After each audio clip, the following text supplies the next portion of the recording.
এক অদ্ভুত নীরব জায়গায় এসে গাড়িটা থেমে গেল। মনোয়ার সাহেব বিরক্ত হলেন। আর কিছুদূর গেলেই বড় রাস্তা চলে আসতো, সেখানে সাহায্য করার লোক পাওয়া যেত।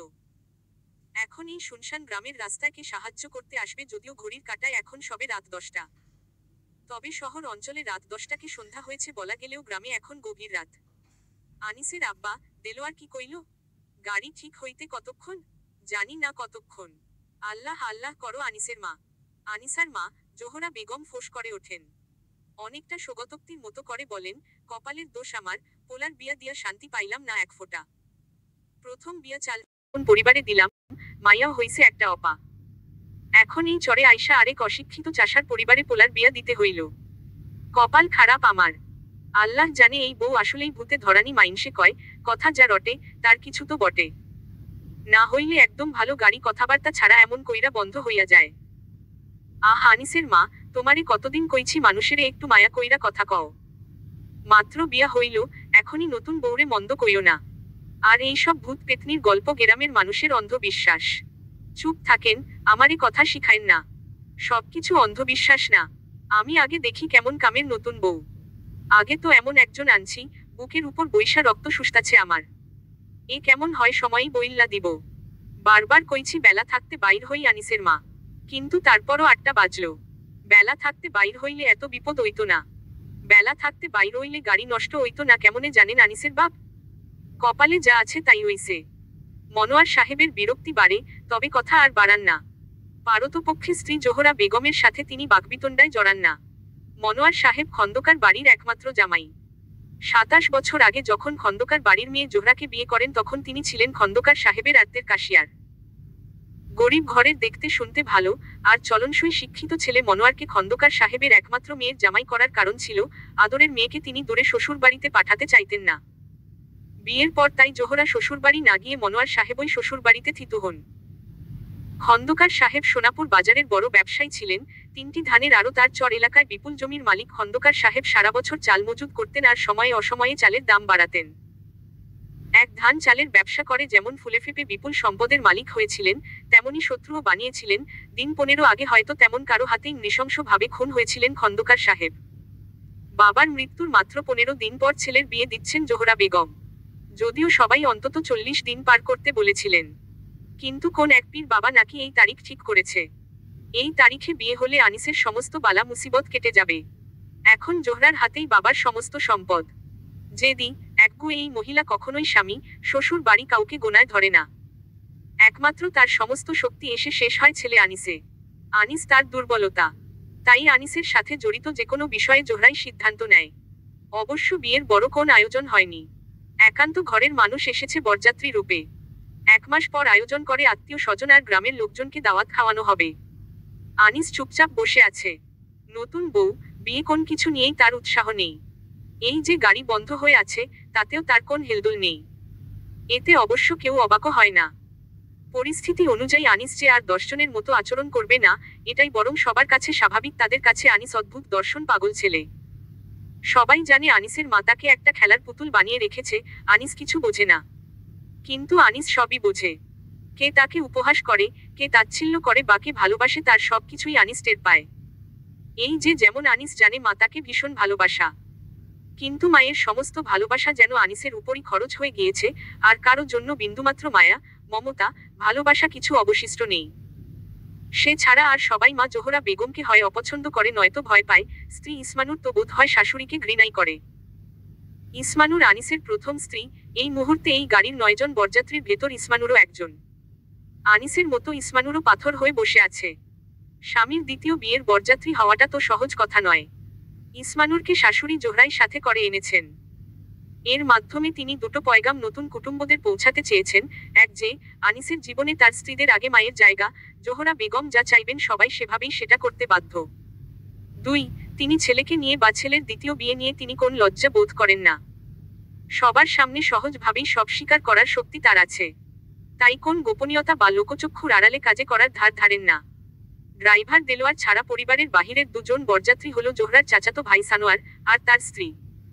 অর্থ থাকলে সবকিছুই সহজ হয়ে যায়, আবার অনেক কিছুই কঠিন। কিছু জিনিসে কারো হাত থাকে না, আর অর্থ দিয়ে ভাগ্য সবসময় পরিবর্তনও করা যায় না। জোহরা বেগমের পিতা খন্দকার সাহেবের পয়সার কমতি ছিল না, কমতি ছিল শান্তির। একে একে 3 বিয়ে করেছিলেন সন্তানের আশায়। জোহরা সবার ছোট হাসনা বেগমের পেটে জন্ম নেয়। খন্দকার সাহেবের বাকি 2 স্ত্রী নিঃসন্তান ছিলেন। জোহরা বেগমের 3 মাই আছেন এখন গাড়িতে। জোহরা 3 মাকে সমানভাবেই সম্মান করে। তাই যে কোনো দাওয়াত উৎসব আয়োজনে 3 মাকে সাথে নিয়ে অংশগ্রহণ করেন। ড্রাইভার দেলোয়ার। এই গাড়িতে বসা প্রতিটি মানুষের নিজস্ব দুঃখ আছে। আনিসের মনোয়ার সাহেব, যার জীবন কেটে গেল শ্বশুর আর বউয়ের গোলামি করতে করতে।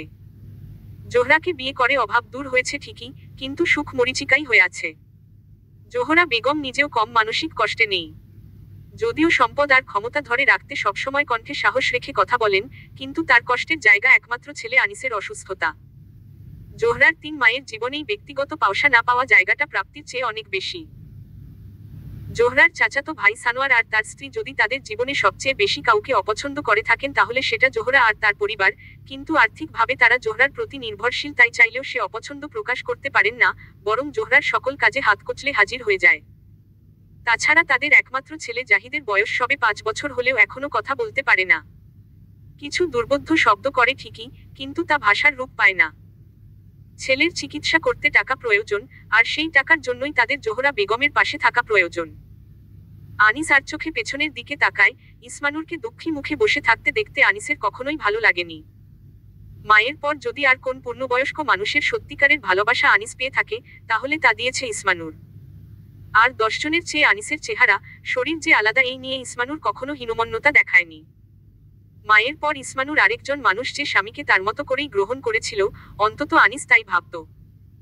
যদিও এখন আর ইসমানুরের ভালোবাসায় সেই উত্তাপ নেই, কারণটা কি তাও জানে আনিস। জোহরা বেগম যে ইসমানুরকে দেখতে পারেন না তার কারণ হলো বিয়ের 4 বছরেও এখনো কোন নাতি নাতনির মুখ দেখাতে পারেনি ইসমানুর। যদিও পাড়া প্রতিবেশী কেউ এর জন্য ইসমানুরের দোষ দেয় না, তারা বরং ইসমানুরের জন্য দুঃখ করে। তাদের এই আলগা দরদ জোহরার চোখে ইসমানুরকে যেন আরো বেশি বিষাক্ত করে দিয়েছে। ছেলের অক্ষমতার দায় যেন ইসমানুরের। অবশ্য ছেলেকে অক্ষম বলতে রাজি নন জোহরা, তাই তো ঠিক করেছেন ছেলের আবার বিয়ে দিবেন। তবে ইসমানুরকে কিন্তু আনিস আসলেই ভালোবেসেছিল। কিন্তু ভালোবাসার নৌকা বড় বেসামাল, দরিয়ার ঢেউয়ের সাথে তাল মিলিয়ে কখনো কখনো দিক পাল্টে ফেলে। ভালোবাসা আর ঘৃণার মাঝে সরু একটা লাইন থাকে, আজ যে প্রিয়, কাল তার দিকে হয়তো ফিরেও তাকাতে ইচ্ছে হয় না। এই মুহূর্তে এই গাড়িতে যদি সবচেয়ে ক্ষুব্ধ আর দুঃখী যদি কেউ থেকে থাকে তাহলে তা নতুন বউ আরজু। আরজু মনে মনে প্রতিশোধের ছক কাটছে, কাউকে ছাড়বে না সে, না ভাই ভাবি, না এই পরিবারের কাউকে। অবাক লাগে, ভাই ভাবি তো বটেই, মায়ের কাছেও কি সে গলার কাটা হয়ে গিয়েছিল? না হলে মা এমন জায়গায় বিয়ের জন্য রাজি হয়েছিল কি করে? মা কি জানতো না আনিস কেমন, বা তার আগের একটা বউ আছে? আগে না জানলেও বিয়ের আসরে সব দেখে শুনেও তো মা না করতে পারতেন। বিয়ের আসরে সবাই যখন ফিসফিস করছিল যে কপাল দোষে এমন সুন্দর মাইয়ার এই বিয়া হইতাছে, তখনও কিছু বোঝেনি আরজু। কবুল বলার আগে আনিসকে দেখেনি, তার যে আরেকটা বউ আছে, পরিবারের কেউ একবারও এই কথাটা ওকে বলার দরকার ভাবেনি। সবার ভয় ছিল, আরজুর মনের বিরুদ্ধে গেলে যদি বিয়ে পড়ানোর আগেই তার সেই ভয়ঙ্কর রূপটা ফির আসে, তাই তো ওকে আলাদা ঘরে রেখে চটপট আগে বিয়ে পড়িয়ে ফেলল। এরপর আরজুর আর কোন প্রতিবাদের জায়গা ছিল না। কলের পুতুলের মতোই বিয়ের সব আয়োজনে চুপচাপ বসেছিল। একবার মনে চাইছিল দাঁড়িয়ে বের হয়ে সবাইকে দৌড়ানি দেয়, 2-1টার মাথা ফেলে দিয়ে রক্তস্নান করে, কিন্তু পরমুহূর্তে মায়ের কথা ভেবে আবার শান্ত হয়। মা হাত পা ধরে কেঁদে কেটে অস্থির হয়ে গিয়েছিলেন। তাই এভাবে সবার সামনে নয়, বরং আড়ালেই শাস্তি দিবে। না হলে আবার সবাই মিলে ওর হাত পা বেঁধে কোন তান্ত্রিকের কাছে রেখে আসবে। ছোটবেলায় নাকি আরজুর উপর ভূতের আছর হয়েছিল। তারপর থেকে আরজুর ভালো কোন ঘরে বিয়ের প্রস্তাব আসে না। সেই কোন কালের কথা আরজুর পরিষ্কার মনেও নেই, শুধু মনে আছে সদ্য রজস্বলা আরজুর বয়স তখন 12 কি 13। স্কুল থেকে ফিরে পাতা কুড়াতে গিয়েছিল উত্তরের ভিটার বাসবনে। তারপর কি হয়েছিল আর পরিষ্কার মনে করতে পারে না, কিন্তু সেই থেকে সবাই আরজুকে ভয় পায়। কোন কারণ ছাড়াই ভয় পায়। আরজুর তো মনে পড়ে না সে কখনো কারো ক্ষতি করেছে, কিন্তু গ্রামে গুজব ছড়াতে সময় লাগে না। এই এক গুজবে আরজুর জীবন তছনছ হয়ে গিয়েছে। না হলে তার মতো কুমারী সুন্দরী মেয়ের এমন কিম্ভূত কিমাকার পাগল লোকের বউ হতে হয়? মা আর ভাইয়ের উপর ভীষণ রাগ হয় আরজুর। ওকে কাঁধ থেকে নামাতে শেষে এইভাবে বিদায় করল। রক্তের ভেতর রাগটা টকবক করে ওঠে আরজুর। সময় হোক সবাইকে শিক্ষা দেবে, আর সবার আগে দেবে নিজের ভাই ভাবিকে। তারাই তো দায়ী আরজুর আজকের এই দিনের জন্য। সেদিন জঙ্গলে ভরদুপুরে পাতা কুড়াতে ভাবিই তো পাঠিয়েছিল। 7 বছর আগে কি হয়েছিল আর্য মনে করতে পারে না, মনে আসে শুধু একটা ভয়াল চেহারা, আর অনেক অনেক ব্যথা, কে যেন জোর করে ওর ভেতরে প্রবেশ করতে চাইছিল। এরপর অনেকদিন চেতনা আর অবচেতনের মাঝামাঝি ছিল আরজু। সারাদিন ঘরে মরার মতো পড়ে থাকতো, মাঝরাতে হঠাৎ হঠাৎ চোখ খুললে বিছানার পাশে মাকে দেখতে পেত, মা প্রায় চিকন সুরে কান্না করত। আর কেউ না হোক, এরপর থেকে মা তাকে ভীষণ আগলে রাখতেন। আর এখন সেই মা এভাবে তার জীবনটা নষ্ট হতে দিল। আরজুর চোখের কোল ঘেঁষে পানি গড়িয়ে পড়ে। মৃদু ফোপানির শব্দ পেয়ে আনিস আরজুর দিকে তাকায়। ইসমানুরের মতো আরজুও বড় সুন্দর, বরং একটু বেশিই সুন্দর। বিয়ের আসরে তো কয়েকজন বলাবলি করছিল, পাগলের কপাল দেখছো নি, 2 বউ কি সুন্দর, আরে টাকা থাকলে ঘাটের মরাও বউ পায়। এসব কথা, হাসাহাসি, তাচ্ছিল্য সবই কানে আসে আনিসের। অনেকেই আনিসের সামনে এমন করে কথাগুলো বলে যেন আনিস নির্বোধ, বধির, যে না কিছু শোনে না বোঝে। ওরা বোঝে না, আনিস নির্বোধ নয়, আনিস সব বোঝে, বোঝে বলেই ওর হৃদয় রক্তক্ষরণ হয় প্রতিনিয়ত। এই যেমন ও বুঝতে পারছে আরজু আর 10 জন হতে অন্য রকম। মা যেমন ইসমানুরকে হাতের আঙ্গুলে নাচিয়েছেন, আরজুকে তা পারবেন না। আরজু এই পরিবারে বিরাট পরিবর্তন নিয়ে আসবে, তা ভালো না খারাপ তা সময়ই বলবে। আম্মা, গাড়িতে আর বসতে পারতাছি না, একটু খোলা বাসাতে যামু। শেরওয়ানি খুলি? গরম লাগেনি আনিস? অখন তো ঠান্ডা পড়তাছে, এমন গরম তো নাই। গরম নাই, তয় অশান্তি লাগতাছে। আইচ্ছা বাপ খোল। নতুন বউ, ইসমানুর তোমগো গয়না খুইল্লা দাও। লুকাই রাখি, কোন যায় না ডাকাই তো আইতে পারে, এমন খালি রাস্তা। ড্রাইভার দেলোয়ার গাছের আড়ালে গিয়েছে 1 নাম্বার করবে বলে। বোধ হয় সিগারেটও খাবে। দেলোয়ার এই বদভ্যেস আছে, ঘন্টায় ঘন্টায় সিগারেট লাগে। দেলোয়ার দীর্ঘদিন জোহরা বেগমের বাবা খন্দকার সাহেবের সাথে কাজ করেছে। এইচএসসি পাশ। দেলোয়ার একসময় দোকানের ক্যাশে বসতো, তারপর বাড়িতেও টুকটাক ফরমায়েসি কাজ করা শুরু করলো। কাজের লোকের কাজ ঠিক না, ব্যবসা বাণিজ্য সংক্রান্ত কাজ। এখন খন্দকার বাড়ির মাইক্রোবাস চালায়। এই মাইক্রোবাস মূলত অন্য সময় ভাড়ায় খাটানো হয়, বিভিন্ন জায়গায় ট্রিপ নিয়ে যায় দেলোয়ার।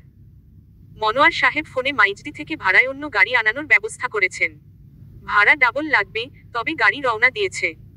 আনিসের পাশাপাশি বাকিরাও গাড়ি থেকে নেমে আশেপাশে হাঁটাহাঁটি করে। শুধু আনিসের 2 স্ত্রী চুপচাপ গাড়িতে বসে থাকে। ভাবি, আমার খুব পেশাব চাপছে, আর সইতে পারতাছি না, নিচু স্বরে ইসমানুরকে বলে আরজু। আইসা, আমি আম্মারে কইতাছি। ইসমানুর গাড়ি থেকে নেমে শাশুড়ি আর চাচি শাশুড়ি হাবিবার দিকে যায়। তারা দুজনও মাত্রই ঝোপের আড়ালে গিয়ে হালকা হয়ে এলেন, হাতে 2টো পানির বোতল। আম্মা, আরজুর পেশাব ধরছে, একটু সইতে কও। নয়া বউ এমনে সাজনগুজন করা, এই সময় খোলা জায়গায় খারাপ বাতাস লাগতে পারে। তোমারও বাইর হন ঠিক না, জোয়ান মাইয়া। আর মাথাত কাপড় দাও না কেন? ইসমানুর কাতান শাড়ির আঁচল মাথায় তুলে দেয়। আম্মা, আরজু বলে আর বসতে পারতাছে না। সেই সকালে ল্যাট্রিনে গেছিল বলে প্যাডে ব্যথা করে। আচ্ছা ঠিক আছে। ও হাবিবা, তুমি নয়া বউরো লগে যাও, আমি আবার যাইতে পারুম না ভাবি। ডর করে, চোখ বন্ধ কইরা একবার গেছি। ইসমানুর যাক না, হেও হালকা হইব। জোহরা বেগম বিরক্ত হলেও রাজি হন। আচ্ছা যাও, তাড়াতাড়ি কইরো। ও আনিসের বাপ আনিস কই? আছে আনিসের মা, রাস্তার কোণে গেছে হালকা হইতে। আমনে লগে গেলেন না কেন? আনিস, ও বাপ, আনিস, তোমার পোলা কি ছোট মানুষ? আইতাছে, ডরানের কিছু নাই। আরজুকে গাছের আড়ালে বসতে বলে হাতে থাকা পানির বোতলটা এগিয়ে দেয় ইসমানুর। মেয়েটার জন্য সত্যি বলতে কোন ঈর্ষা বোধ আসে না ইসমানুরের, কারণ ভালোভাবেই জানে এই মেয়ে তার প্রতিদ্বন্দ্বী নয়। তবে মেয়েটাকে নিয়ে কৌতূহল আছে ইসমানুরের। আচ্ছা, আনিসের সাথে যৌনজীবন কেমন হবে? আরজুর আনিসকে মেনে নিতে ইসমানুরের তেমন কষ্ট হয়নি। কারণ যে ভয়াবহ জায়গা থেকে ইসমানুর উঠে এসেছিল, তার চেয়ে আনিসের কাছে সে অনেক ভালো ছিল। আনিস দুর্বল, মায়ের আঁচলের তলায় থাকা পুরুষ বটে, তবে ইসমানুরকে সে সোহাগ করেছে, মায়ের চোখ এড়িয়ে ভালোবেসেছে। যদিও এই ভালোবাসাই জোহরার পছন্দ না, জোহরা চায় আনিসের জীবনে মায়ের চাইতে বড় জায়গায় আর কেউ থাকবে না। দুর্বল, ভীরু, আনিস যেদিন প্রথম ইসমানুরের হয়ে জোহরার বিরুদ্ধে আওয়াজ তুলেছিল, সেদিনই ইসমানুর তার দিন যে শেষ হয়ে গিয়েছে বুঝতে পেরেছে। বুঝতে পারলেও প্রতিবন্ধী স্বামী আর সদা শাসনে রাখা শাশুড়িকে ত্যাগ করা তার পক্ষে এতদিন সম্ভব ছিল না। তবে এখন সম্ভব হবে। হঠাৎ ইসমানুর নিজের ভেতর তীব্র শক্তি অনুভব করে, সাথে খিদা, প্রচণ্ড শরীরের খিদা। এই খিদারও কোন সময় অসময় নেই, এই ঘোর আধারে খিদেটা যেন উস্কে উঠেছে, গলায় তীব্র তৃষ্ণা। আরজু আস্তে আস্তে এগিয়ে যায়, তার কোন পেশাবের চাপ পায়নি, পেয়েছিল মুক্তির আকাঙ্ক্ষা। সেই শক্তিটাকে ডেকে নিতে হবে নিজের ভেতর, তারপর সবাইকে দেখে নেবে। শেষবার জিনিসটা এসেছিল শেওড়া গাছের গুড়ি থেকে, কেমন হামাগুড়ি দিয়ে বের হয়েছিল, ভর দুপুরে দেখেছিল সে। লালা ঝরছিল মুখ থেকে, কেমন কুকুরের মতো হামাগুড়ি দিয়ে এগিয়ে আসছিল, সেদিন সেই তো বাঁচিয়েছিল আরজুকে। মাকে কতদিন বলতে চেয়েছে পিশাচটা ভালো, খারাপ নয়, কিন্তু মা সেদিনের কথা কিছু শুনতে চায় না, আরজু অবশ্য মনে রাখতে চায় না। তবু ওই দৃশ্য হঠাৎ হঠাৎ চোখের সামনে চলে আসে। আচ্ছা, এখানে নদীর পাশে বটগাছ আছে শুনেছে, গাড়ির ড্রাইভার বলছিল তখন। আচ্ছা, শেওড়া গাছের মতো বটগাছের গুড়ি থেকেও কি সে বের হবে? আরজু সামনে একটা ছায়া দেখতে পায়, একটু পর বুঝতে পারে আসলে ছায়া নয়, দুটো মানুষের অবয়ব, যারা এক অন্যের সাথে এমন ভাবে লেপ্টে ছিল যে একটা ছায়া মনে হচ্ছিল। হঠাৎ তারা বিচ্ছিন্ন হয়ে যায়, একজন ছুটে পালায় অন্ধকার অপর পাশে, আরেকজন খ্যাট খ্যাট করে হাসে, এগিয়ে যায় বড় একটা গাছের নিচে, ফস করে আলো জ্বলে ওঠে, ওই সামান্য দিয়াশলাই এর আগুনে ভেসে ওঠা মুখটা ড্রাইভার দেলোয়ারের। দেলোয়ার সিগারেট ধরায়। আরজু কি এক আকর্ষণে সামনে এগিয়ে যায়, কিন্তু হঠাৎ অনুভব করে আশেপাশে অন্য কারো উপস্থিতি। কে সে, কি এসেছে? হঠাৎ মরণ চিৎকার ভেসে আসে বাতাসে। নারী পুরুষ উভয়ের গলার তীব্র স্বরে, গাড়ির আশেপাশের সবাই ছুটে আসে এইদিকে। এদিকে দেরি দেখে চারদিকে খোঁজ পড়ে গিয়েছিল নতুন বউ আরজু আর ইসমানুরের। ইসমানুরকে ঝোপের পাশে পাওয়া গেলেও আরজুকে খুঁজে পায় না কেউ। পালিয়ে গেল নাকি ভাবেন জোহরা। হঠাৎ করে এই আর্তনাদ কানে ভেসে আসে। আনিস, ও বাপ, আনিস কই রে? ও আনিসের বাপকে চিল্লাইছে। সবার হাতে হাতে মোবাইলের আলো জ্বলে ওঠে। শহর থেকে আসা ভাড়া নতুন গাড়িটাও সেই সময় এসে থামে। সবাই মিলে শব্দের উৎসের দিকে এগিয়ে যায়। কিছু দূর আগাতেই অজ্ঞান আরজুকে খুঁজে পায় সবাই। নিঃশ্বাস পড়ছে দেখে সবাই হাঁপ ছেড়ে বাঁচে। অন্ধকারে দিক ভুইলা এইদিকে আছি মনে হয়। ডরাইছে মাইও, জ্ঞান নাই। জোহরার চাচাতো ভাইয়ের বউ হালিমা বলে ওঠে। একটু নির্ভার হয় সবাই। এমন সময় আনিস বলে ওঠে, দেলোয়ার ভাই কই? ও বাপ আনিস, কই আছিলি? সানোয়ার মামারের সাথে নিয়ে ওইদিকে রাস্তার পাশে হালকা হইতে গেছিলাম। আনিস নিচু স্বরে উত্তর দেয়। ও মাগো, এইটা কি? হালিমা মোবাইলের আলোটা সামনের দিকে তাক করে রেখেছিল। হালিমার দৃষ্টি অনুসরণ করে সবাই দেখে মাটিতে উপর হয়ে পড়ে আছে একটি দেহ। কেউ বলে না দিলেও বোঝা যাচ্ছে লোকটা মৃত। নিষ্প্রাণ দেহে পড়ে আছে দেলোয়ার ড্রাইভার, যার হাতে এখনো নিভু নিভু সিগারেট। জোহরাকে ভালো টাকা পয়সা খরচ করতে হয়েছে পুলিশি ঝামেলা মেটাতে। পুলিশও বুঝেছে টাকা পয়সা ওয়ালা পার্টি, তাই নানা বাহানায় টাকা বের করেছে। ময়নাতদন্তের রিপোর্টে এসেছে লোকটা হার্ট অ্যাটাক করেছে। জোহরা মর্গ থেকেই লাশ একবারে ধোয়ানোর ব্যবস্থা করেছে। বাইরের কাউকে দেলোয়ারের মুখ দেখতে দিতে চায় না জোহরা। খন্দকার বাড়ি নিয়ে কোন রকম ভৌতিক আলোচনায় হোক তা চায় না জোহরা। নিজের পিতা খন্দকার সাহেবের নৃশংস খুনের পরও অনেকটা ধামাচাপা দিয়ে ফেলেছিল সবকিছু। অজ্ঞাত কোন ডাকাত দল রাতের আধারে রাস্তায় একা পেয়ে লুট করতে এসে তার বাবাকে মেরে ফেলেছে, এমনটাই প্রচার করেছেন জোহরা। এমনিতে ছেলে আনিসের অস্বাভাবিক জন্মের জন্য কম কথা আর ফিসফিসানি শুনতে হয়নি জোহরাকে। নতুন কোন ঘটনা সেই পালে হাওয়া দেখতে আর চায় না। বিয়ে বাড়ির কোন আমেজ নেই খন্দকার বাড়িতে। গত 15 দিনে এই বাড়িতে দুটো অপমৃত্যু হয়েছে। প্রথমে খন্দকার সাহেব, এরপর দেলোয়ার। দেলোয়ার এতিম ছিল, তার বড় ভাই লাশ নেওয়ার আগ্রহ দেখায়নি। অবশ্য জোহরাই দেখাতে দেয়নি। ভালো পরিমাণ টাকা পয়সা পেয়েছে দেলোয়ারের ভাই। জীবিত ভাই কোন কাজে না আসলেও মৃত ভাইয়ের বিনিময়ে এতগুলো টাকা পেয়ে সে খুশি মনেই চলে গিয়েছে। দেলোয়ারকে কবর দেওয়া থেকে শুরু করে সবকিছুই সম্পন্ন করা শেষ। আজ আরজু আর আনিসের বাসর রাত হবে। জোহরা ছেলেকে শিলাজিত নামক একটি দ্রব্য খাওয়াচ্ছিলেন গত 1 মাস ধরে। এটা নাকি পুরুষদের সঙ্গম শক্তি বৃদ্ধি করে। আজ অন্য আরেকটা পানীয় খাওয়ালেন। পানীয়টা ভীষণ তিতকুটে, আনিসের খেতে ইচ্ছে করছিল না, কিন্তু জোহরা বেগম অর্ধেক খাইয়ে ছাড়েন। কোমরে একটা লাল সুতাও বেঁধে দেন। আনিস, মিলনের আগে এই শরবতের বাকি অর্ধেক আরজুরে খাওয়াইবি। আর মিলনের পরেই তোর কোমরের সুতা খুইল্লা আরজুর কোমরে বানবি। আম্মা, আপনি জিদ করেন ক্যা? আমার স্ত্রীর সাথে মিলনে কোন সমস্যা নাই, কিন্তু সন্তান আমার হইব না আম্মা। ডাক্তার কি কয় নাই এই কথা? ডাক্তারের কথা ফালাই থ। তোর নানারেও ডাক্তার কইছে সন্তান ওইতো ন। 3 নাম্বার বিয়াতে তোর নানা আমারে পাইছে। শুন মেলা কিছু মিলাইয়া আরজুরে তোর বউ করছি। রাশি ভারী মাইয়া, ভূতে ধরা মাইয়া, তারপরও তারে তোর বউ করছি। কারণ এই মাইয়ার গ্রহ নক্ষত্র মিলে ভালা। আনিস জানে এসব কিছুতে কিছু হবার নয়। কারণ ডাক্তার স্পষ্ট বলেছে আনিসের নুন্যান সিন্ড্রোম আছে। এই সিন্ড্রোমের কারণেই আনিস দেখতে আর 10 জনের চেয়ে আলাদা, গ্রামের মানুষের ভাষায় ভূতে ধরা। আনিসের শরীর খর্বকায়, মাথায় চুল কম, চেহারার গঠন অন্যরকম, আর হ্যাঁ, সামাজিক প্রকাশ ভঙ্গি আলাদা। তবে সময়ের সাথে আনিস আস্তে আস্তে অনেক কিছু শিখে নিয়েছে। হার্টে জন্মগত সমস্যা আছে ঠিকই, তবে শারীরিক মিলনে সে অক্ষম নয়। ইসমানুর আর তার শারীরিক মিলনের সময়গুলো মধুর ছিল। সমস্যা হলো তখন, যখন ডাক্তার জানালেন নুন্যান সিন্ড্রোমে আক্রান্ত রোগী সন্তান জন্মদানে অক্ষম। নারী হোক বা পুরুষ, যার যার সক্ষমতা ও পৌরুষের প্রমাণ যেন সন্তান। জোহরা এই বিষয়টা মানতে রাজি নন। ছোটবেলা থেকে এই ছেলের জন্য সে সারা দুনিয়ার বিরুদ্ধে লড়াই করে গিয়েছে। একসময় আনিসকে সে স্বাভাবিকভাবে বড় করেছে, বিয়ে দিয়েছে। বিয়ের পর স্বামী স্ত্রীর সুন্দর সম্পর্ক দেখে এলাকাবাসীর মুখ বন্ধ হয়েছিল। কিন্তু আবারও সবার টিটকারি সহ্য করতে হবে আনিসকে, তা তিনি মানতে পারবেন না। বরাবরের মতোই ইসমানুরকেই দোষারোপ করতেন। কিন্তু একদিন আনিস রুখে দাঁড়ায়।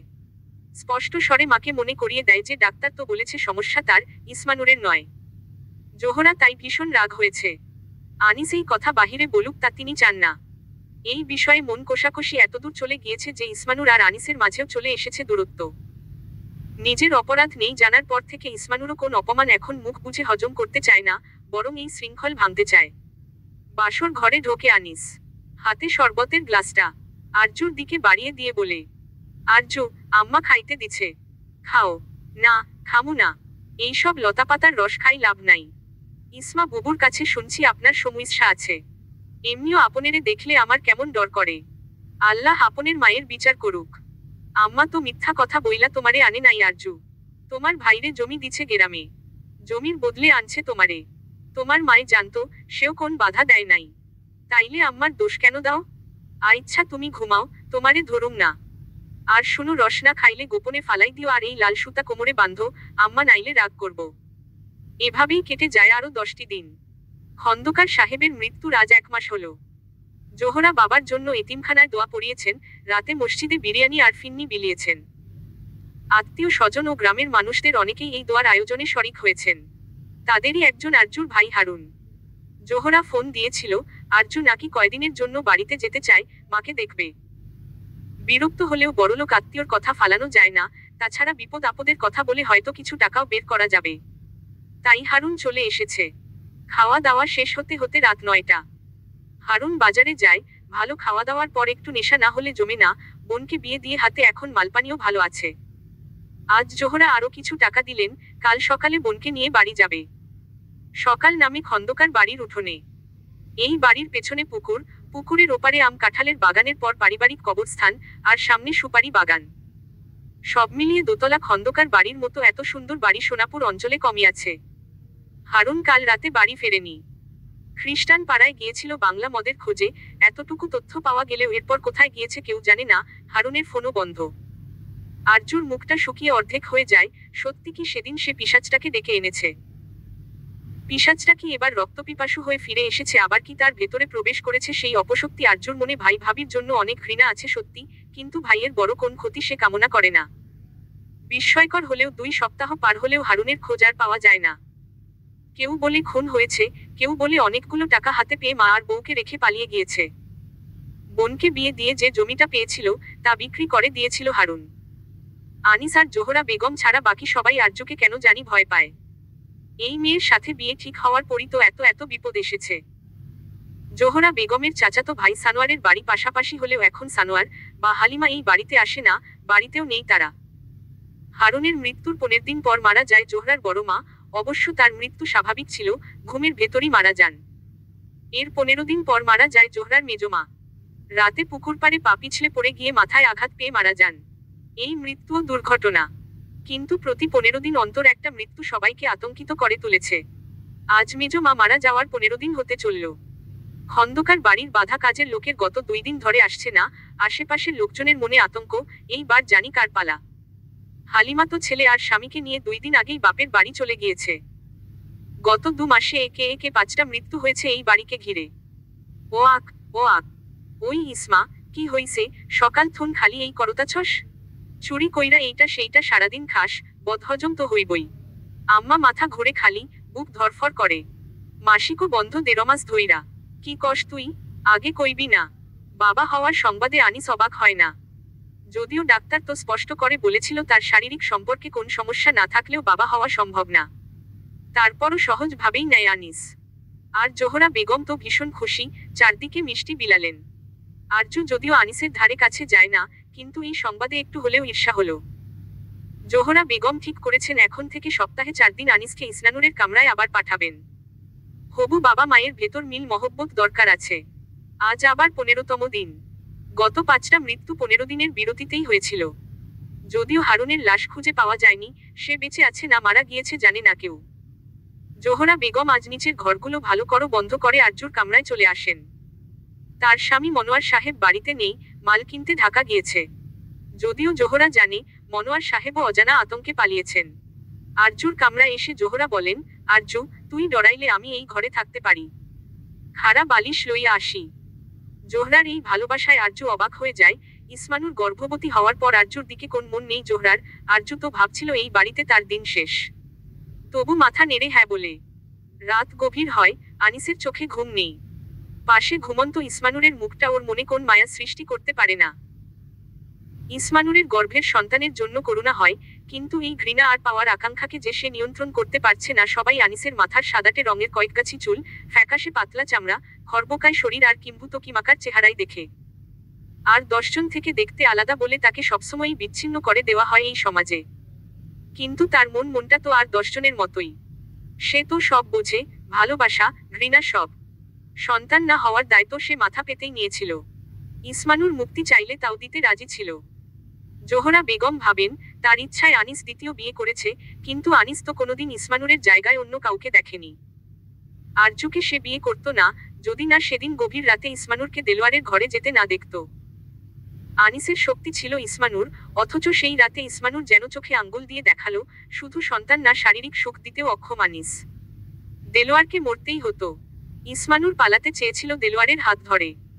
নিজের বিয়ের গয়নার সাথে নতুন বউ আরজুর গয়না নিয়ে নিরুদ্দেশ হতে চেয়েছিল ইসমানুর। শারীরিক টান এতই বেড়েছিল যে আরজু আর আনিসের বিয়ের রাতে সেই অন্ধকার গাছের নিচেও দেলোয়ার আর ইসমানুর কাছাকাছি এসেছিল, তাদেরই ছায়া দেখেছিল আরজু। সব জানে আনিস, সব। দেলোয়ারের মৃত্যুর পর আরজুর কাছে রাত কাটাতো আনিস, মনে শান্তি পেত যে ইসমানুর কষ্ট পাচ্ছে। দেলোয়ারও নেই, আনিসও নেই। আর তাই ভেবে তাকে বাঁচিয়ে রেখেছিল। এখন ইসমানুর গর্ভবতী হওয়ায় সবাই খুশি হলেও খুশি নয় আনিস। 2.5 মাসের গর্ভবতী ইসমানুরকে দেখলেই তার চোখে সঙ্গমর্ত দেলোয়ার আর ইসমানুরের ছবি ভেসে ওঠে। খাটের তলা থেকে বটিখানা বের করে আনিস। সাধারণ বটি নয়, তন্ত্র সাধিত এক অস্ত্র। এখন এই বটি খড়গসম, যা দিয়ে বলি দেওয়া চলে। ইসমানুরের গলা বরাবর একটা পোঁচ দেয় আনিস। ফিনকি দিয়ে রক্ত ছুটে আসে, গরম গরম রক্ত। মুখটা বালিশ চাপা দেওয়ায় চিৎকার করার সুযোগও পায় না ইসমানুর। লম্বা কালো জিহ্বা সেই গরম রক্ত চেটে নিচ্ছে। সন্তুষ্ট চেহারাতেই তা দেখে আনিস নিজের ভেতর আরো বেশি শক্তি অনুভব করে। এতটা শক্তি এই 28 বছরের জীবনে কখনো অনুভব করেনি। ডাক্তার বলেছিলেন নুন্যান সিন্ড্রোমে আক্রান্ত লোক দীর্ঘজীবী হয় না, তাই তো জোহরা বেগম একজন বংশধর পেতে মরিয়া হয়ে গিয়েছিলেন। কিন্তু এখন আনিস জানে সে বাঁচবে, আরো বহুদিনই বাঁচবে। এদিকে জোহরা বেগম প্রস্তুত হয়েই আছেন, মন্ত্র পড়া শেষ, তিনিও নিজের ভেতর শক্তি অনুভব করছেন। যেমনটা অনুভব করেছিলেন প্রতিটি খুনের আগে। রক্তের তীব্র নেশা, ঘ্রাণ তাকে পাগল করে দিয়েছিল প্রতিবার। শুরুটা হয়েছিল পিশাচ সাধনা দিয়ে। আনিসের হৃৎপিণ্ডের কার্যক্ষমতা কমছে আয়ু। পিশাচ সাধনার দ্বারা সন্তানের জন্য ক্ষমতা চান জোহরা, চান বংশধর। কিন্তু জোহরার পিতা খন্দকার সাহেব মেয়ের এইসব পিশাচ সাধনার বিষয় জানতে পেরে রেগে যান। অবশ্য এর আগে থেকেই বাবা মেয়ের দ্বন্দ্ব শুরু হয়ে গিয়েছিল। অনেক দিন ধরেই প্রোস্টেট গ্ল্যান্ড এনলার্জমেন্ট আর প্রোস্টাইটিসের সমস্যায় ভুগছিলেন খন্দকার সাহেব। শহরের ডাক্তার গোড়া থেকে পরীক্ষা নিরীক্ষা শুরু করতে বেশ কিছু টেস্ট করতে দেন, তার একটি ছিল সিমেন এনালাইসিস। সিমেন এনালাইসিস করতে গিয়ে দেখা যায় খন্দকার সাহেবের এজোস্পার্মিয়া আছে, অর্থাৎ সিমেনে স্পার্ম নেই। স্পার্ম না থাকলে তৃতীয় বিয়েতে সন্তান জোহরা এলো কিভাবে? এই প্রশ্ন খন্দকার সাহেবের মনোজগৎ এলোমেলো করে দিল। সবার সামনে তিনি এই নিয়ে কিছু বলতে পারছিলেন না। কারণ এর সাথে নিজের নপুংসক হওয়ার লজ্জা জড়িত, আবার এত আদরের জোহরাকেও নিজের সন্তান বলে আর মানতে পারছিলেন না। শেষ পর্যন্ত মুখোমুখি হন জোহরার মা আনোয়ারা বেগমের। স্বামীর জেরার মুখে আনোয়ারা স্বীকার করেন জোহরা খন্দকার সাহেবের মেয়ে নন। যতদিন যাচ্ছিল খন্দকার সাহেবের কাছে জোহরা, তার ছেলে আনিস ততটাই অসহ্য হয়ে পড়ছিল। মায়ের কাছে সত্যটা জানতে পারে জোহরাও। একদিকে সমাজে নিজের সম্মান, অপরদিকে জোহরা ও তার ছেলে আনিসকে তার বংশধর মেনে নিতে না পারা খন্দকার সাহেব ঠিক করেন মৃত্যুর পর সমস্ত সম্পদ দান করে দেবেন। জোহরা বুঝতে পেরে তার আর আনিসের ভবিষ্যতের জন্য কঠিন সিদ্ধান্ত নেয়। প্রথমে খন্দকার সাহেবকে ভালোভাবেই বোঝানোর চেষ্টা করে, কিন্তু খন্দকার সাহেব যখন বলেন, তোর এই ছেলের জন্য এক পয়সাও আমি রেখে যাব না, রাস্তায় পড়ে মরুক, তখন আর জোহরার সহ্য হয় না। আনিসের জন্য জোহরা যে কাউকে বলি চড়াতে পারেন। নিজের পিশাচ সাধনার প্রথম বলিটা তাই খন্দকার সাহেবই হন। তাজা লাশ প্রয়োজন, 24 ঘন্টার ভেতর তাজা লাশ ভোগ দিতে হবে পিশাচকে। 7টি ভোগের পর চরম সিদ্ধি লাভ করবে জোহরা। আজকের ভোগটা হবে আরজুর, এরপর শেষ ভোগটা দেবেন স্বামী মনোয়ারের। 15 দিন পরপর মৃত্যুর খেলাটা ইচ্ছে করেই খেলেছেন। ধীরে সুস্থে সিদ্ধি লাভ করতে চেয়েছেন প্রতিটি স্তরে। আরজুর জায়গায় আজ ইসমানুর থাকত, কিন্তু ইসমানুর তার আনিসের সন্তানের মা হচ্ছে, তাই তার বলি কি করে দেবেন? আরজুই তাই সই। শেষ বলিটা হবে স্বামী মনোয়ার, শেষ বলিটা নিজের প্রিয় মানুষ হতে হয়। মা আর ছেলের পর স্বামী মনোয়ারই তো প্রিয় মানুষ, শহরে পালিয়েও লাভ নেই, সময় মতো ঠিকই বলি দেবেন। আজও যেমন শহরে যেতে কোন বাধা দেননি। বাঁচুক আরো কয়েকটা দিন। রাতগুলো কাটিয়ে নিক শহরের দেহপ্রসারণীর সাথে। মনোয়ার যে মাল কেনার বাহানায় কারো ঘরে রাত কাটায় তা ভালোভাবেই বোঝেন জোহরা। ঘন ঘন শহরে যাওয়ায় আগেই সন্দেহ হয়েছিল। আজ আরজুর মৃত্যুর সংবাদে পরবর্তী 15 দিনের জন্য বিপদ নেই ভেবে ফিরে আসবে মনোয়ার, আর তখনই সুযোগ বুঝে শেষ বলিটা দিয়ে দেবেন। যেভাবে বড় মাকে দিয়েছিল, যেভাবে মেজ মাকে দিয়েছে। এরা সবাই কিছু না কিছু জেনে ফেলেছিল, বুঝে ফেলেছিল। তাই বলি হতে হয়েছে তাদের সবাইকে। হঠাৎ একটা বুকের উপর চাপ টের পেয়ে চোখ খোলে আরজু। চোখ খুলতেই চাপাতি হাতে চণ্ডাল মূর্তিতে শাশুড়ি জোহরাকে দেখতে পায় আরজু। সাক্ষাৎ যেন পিশাচ। বুকের উপর চেপে বসেছে জোহরা। আম্মা, কি করেন? আম্মা, তোর ভাইয়ের কাছে পাঠাই। আমার ভাইরে আপনি মারছেন কেন? তোর কাম সহজ করছি, তোর না খুব রাগ ছিল? তোরে বেঁচে দিয়েছে না তোর ভাই? ভাই গেছে, এখন তুই যা। দরজা ধাক্কা দিয়ে ঘরে প্রবেশ করে আনিস, তার কোলে রক্তেমাখা ইসমানুরের লাশ। আম্মা, আরজুরে ছেড়ে দেন আম্মা। আনিস, কি হইছে? এ কি ইসমানুরে কি হইছে? এত রক্ত কেন? খুন করছি আম্মা। কি কস বাপ, ওর তো সন্তান হইতো। তোর সন্তান, তোর সুখের জন্য আমি পিশাচ হইলাম, আর তুই এইটা কি করলি? ইসমানুরের পেটে আমার বাচ্চা ছিল না আম্মা, এই জন্য তুমি যখন দেলোয়ারে মারলা আমি খুশি হয়েছি। তুমি আরজুর ভাইরে মারছো সেটাও ঠিক আছে, যে বইনরে বিক্রি কইরা দেয় তার মরণই ভালো। তুমি নানারে মারছো, বড় দাদি, মেজ দাদিরে মারছো, সবই আমি জানি। আমারে রক্ষা করার জন্যই মারছো। ওদের মৃত্যুর দুঃখ নাই, কিন্তু আব্বা নির্দোষ, সে শহরে যাইয়া তার ভাই বোনের সাথে দেখা করে। এতদিন তোমার আর নানার ভয় পারে নাই, এখন নানা নাই তাই সাহস করে যায়। তুমি ভাবো কোন নটি বেটির কাছে যায়। আর আরজুও ভালা মাইয়া, ছোটবেলায় বাঁশ বাগানে একা পাইয়া তার ইজ্জত নিতে চাইছে এলাকার মাতবয়ের ছেলে। সে সময় মজিদ পাগলা এগিয়ে না আসলে আরজুর ইজ্জত যাইতো, জীবনও যাইতো। মজিদ পাগলার একমাথা চুল দাড়ি, কুকুরের মতো 4 পায়ে চলতো সময়ে সময়ে। সেই কঠিন সময়ে আরজু ওনারে দেইখা পিশাচ ভাবছে, কিন্তু ভালো পিশাচ যে মাতবয়ের ছেলের কান কামড়ে ছিঁড়ছে। সেইবারও টাকা নিয়ে আরজুর ভাই মাতবয়ের ছেলের কথা চাইপা গেছে, সবখানে ছড়াইছে বনরে ভূতে এমন করছে। জোহরা ছেলের কথা শুনতে শুনতে মন্ত্রমুগ্ধের মতো আরজুর বুকের উপর থেকে সরে বসে। আরজু এক দৌড়ে দরজার দিকে গিয়ে থরথর করে কাঁপতে থাকা আনিসের নানিকে জড়িয়ে ধরে। শব্দ শুনে তিনি ঘুম থেকে উঠে এসেছিলেন। মেয়ে আর নাতির এমন চণ্ডাল রূপ দেখে আনোয়ারা বেগম থ হয়ে গিয়েছেন। জোহরা বেগমও অবাক, আনিস যে কিনা কোনোদিন উচ্চস্বরে কথা বলতে পারত না। সে একজন মানুষ খুন করে এনেছে এমন খর্বকায় শরীর আর দুর্বল হৃৎপিণ্ড নিয়ে ইসমানুরের এত বড় শরীরটা আবার কোলে ঝুলিয়ে রেখেছে। আর এত সব কথা ও জানলই বা কিভাবে? আনিসি আবার নিজ থেকে বলে ওঠে, আমারে রক্ষা করতে তুমি পিশাচিনী হইছ আম্মা, তাই তোমারে বাধা দেই নাই। তোমারে রক্তের নেশায় পাইছে। তুমি ভাবছো 7 বলির পর তুমি নিজেই পিশাচ হইবা, শক্তিশালী হইবা, পিশাচ দেবের কাছে যা চাইবা পাইবা। কিন্তু আমিও তো চাই আম্মা, আমি মুক্তি চাই এই শরীর থেইকা, শক্ত সমর্থ পুরুষ হইতে চাই। আর পিশাচ দেব কইছে আমার ভেতরে, তারে বাস করতে দিলে আমি সব পামু। প্রথম যেদিন ইসমানুর আর দেলোয়ারে একসাথে দেখি, সেদিনই নিজেরে শেষ করে দিতে চাইছিলাম। দিনে তো তুমি বাইরে একা যাইতে দিবা না, তাই গভীর রাইতে রেল লাইনে গেছি। ভাবছি ভোর 4টা ট্রেন আসলে গলা দিমু। আর তখন সে আসলো আমার কাছে, একটা ছায়া, যার জ্বলন্ত চোখ আছে, আর আছে ধোয়া। আমারে কইল এই পচা শরীরটা তারে দিতে, তার ভোগের ব্যবস্থা করতে। তার বিনিময়ে আমি শক্তি পামু, এই শরীর থেকে মুক্তি পামু। আমি দিলাম আম্মা, এই দুনিয়া তার কিছু বাকি ছিল না আমার। সে আমার ভেতর ঢুকছে, কিন্তু আমার শরীর দুর্বল, খুন করতে পারি না, ভয় লাগে, আর সে হইল ক্ষুধার্ত। তাই তো তোমার সাহায্য নিলাম। রক্তমাখা চিঠি রাখলাম তোমার বালিশের নিচে, তন্ত্রমন্ত্রের জাদু দেখালাম। গভীর রাইতে অন্ধকারে অশ্বথের নিয়ে যে পিশাচ সাধকের কাছে তুমি সিদ্ধি নিতা, সে আমি আর সে ছিলাম। আমরা দুজন একই শরীরে থাকি। কিন্তু তুমি বুঝো নাই। এখন তোমার কাজ শেষ হইছে। 5টা বলি পাইয়া আমার ভেতরের পিশাচের শক্তি হইছে, সে আমার শরীরেও শক্তি বৃদ্ধি করছে। ইসমানুরকে খুন কইরা দেখো আমার কত জেল্লা হইছে। আসলেই আনিসকে বেশ শক্তিশালী মনে হচ্ছে। ঢিলা চামড়া যেন টানটান হয়েছে। মাথার চুলগুলো কালচে আর ঘন লাগছে। শরীরের শক্তি তো বেড়েছেই। আম্মা ও ইসমানুরে গ্রহণ করেছে। এ আর আমি নিজ হাতে প্রিয় মানুষের শেষ বলিটা দিই। শেষ বলিটা হওয়া উচিত শক্তিশালী। যার ভেতর পিশাচের মন থাকবো, যে রক্তপিপাসু হইব, মায়া দয়া যার মন থেইকা আস্তে আস্তে মুইচ্ছা গেছে এমন বলি দরকার। সেই বলিতে শক্তি আছে। আব্বা নরম মানুষ, তারে বলি দিয়া লাভ নাই। আনিস ইসমানুরকে নামিয়ে রাখে। আনিসের দেহ থেকে ধীরে ধীরে একটা বিকৃত দেহ বের হয়ে আসছে। পুরোটা ঘর দুর্গন্ধে ভরে উঠেছে। চামড়াবিহীন একটা মানুষের অবয়ব আবার ঝাঁপিয়ে পড়ল ইসমানুরের মৃত শরীরের উপর। এত তাজা লাশের মজাই আলাদা। আরজু অনেক আগেই অজ্ঞান হয়ে গিয়েছে। আনোয়ারা বেগম আনিসকে বারবার চাপাতি ফেলে দিতে অনুরোধ করছিলেন। জোহরা বেগম দৌড়ে পালানোর শেষ চেষ্টা করলেন, কিন্তু আনিসের শক্তির সাথে পারলেন না। চুলের মুঠো ধরে খুব সুনিপুণ করে গলায় পোঁচ দিল। আনোয়ারা বেগমও আর দাঁড়িয়ে থাকতে পারলেন না। প্রচণ্ড জোরে মেঝেতে পড়ে গিয়ে সেখানেই জীবন দিলেন। আনিস নানির দিকে ফিরেও তাকালো না।